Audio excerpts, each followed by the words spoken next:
सुप्रभात। कक्षा 5वीं। आज हम हिंदी में पाठ 9 शीर्षक महान आविष्कारक एडिशन इसके बारे में पढ़ेंगे।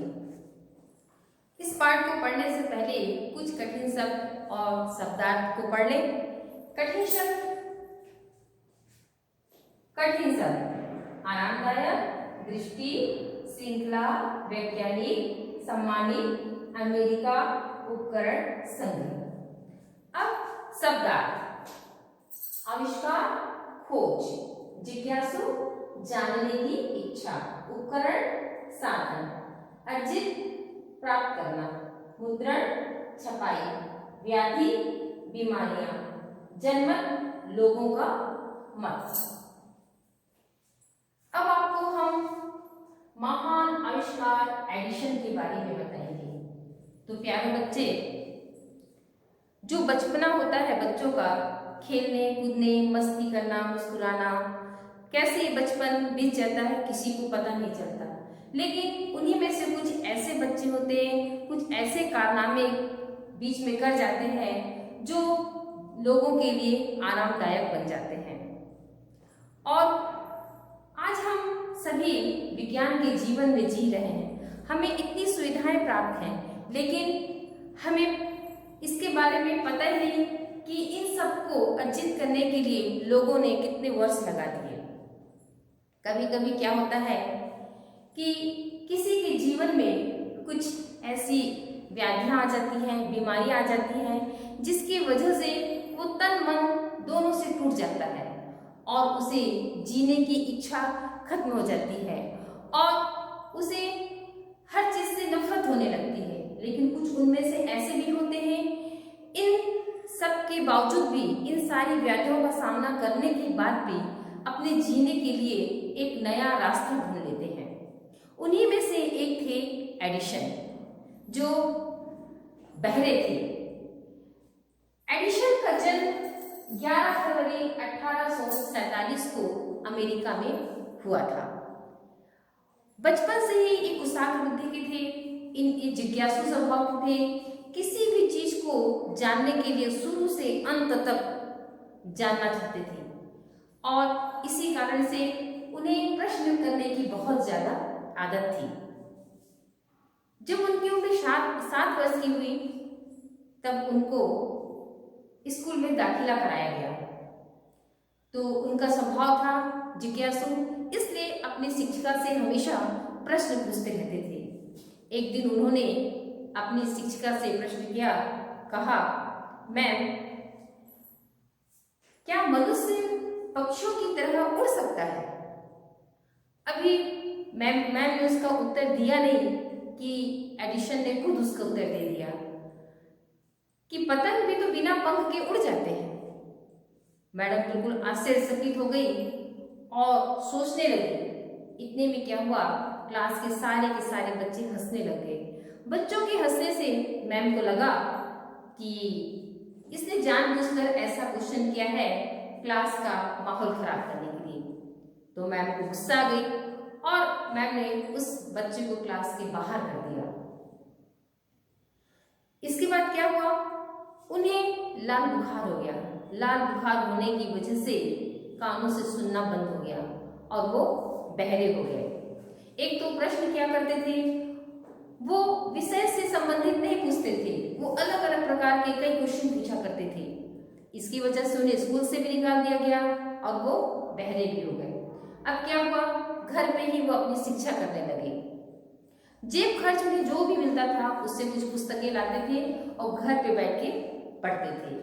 लेकिन वो अपने माता पिता पर बोझ नहीं बनना चाहते थे, इसलिए उन्होंने क्या किया कि पेपर, अखबार बेचने का काम उन्होंने शुरू किया। अखबार बेचते थे और उनसे उनको जो भी रकम मिलती थी उस रकम को अपनी इकट्ठा करते थे और पुस्तकें लाते थे और उसे पढ़ा करते थे। धीरे धीरे उन्होंने क्या किया कि रेल में काम करना शुरू कर दिया।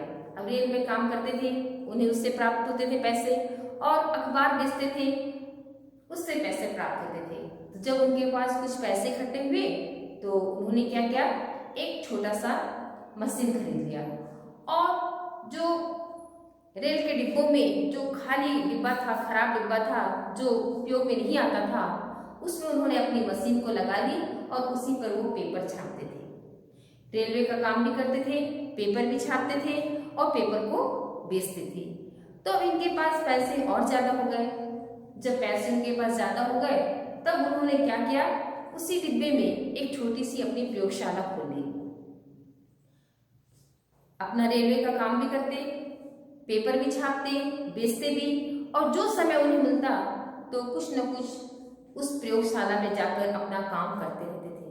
एक दिन अचानक क्या हुआ, प्रयोगशाला में प्रयोग करते समय आग लग गई। आग लगने के कारण सारा अखबार जल गया।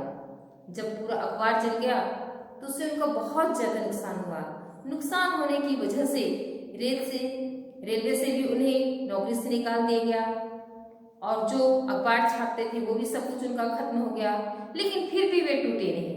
5 साल तक उन्होंने सिर्फ यात्रा की, यहाँ वहाँ घूमा, लोगों से मिले, कई प्रकार की पुस्तकें पढ़ी, बहुत ज्ञान अर्जित किया। बड़े बड़े लोगों से मिलने के बाद कारखानों में मिले, सबसे मिले।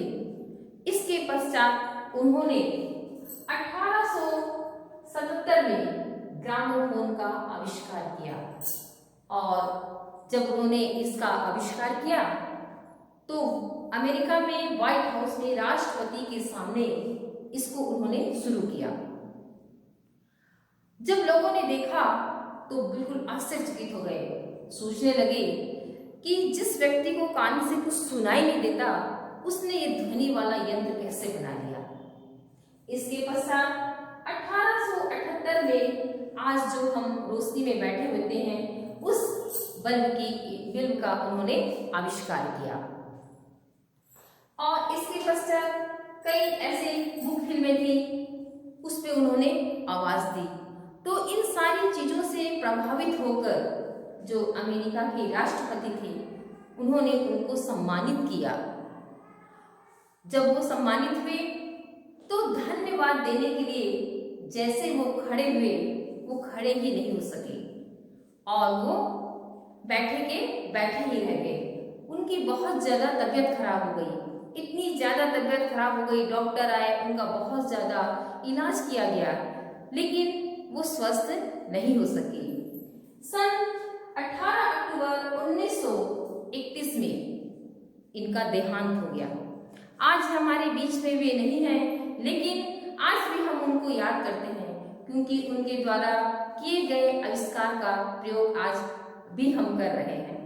इसलिए देखिए, उन्हें स्कूल से भी निकाला गया लेकिन उन्होंने हिम्मत नहीं हारी और एक महान आविष्कार बन गए। धन्यवाद।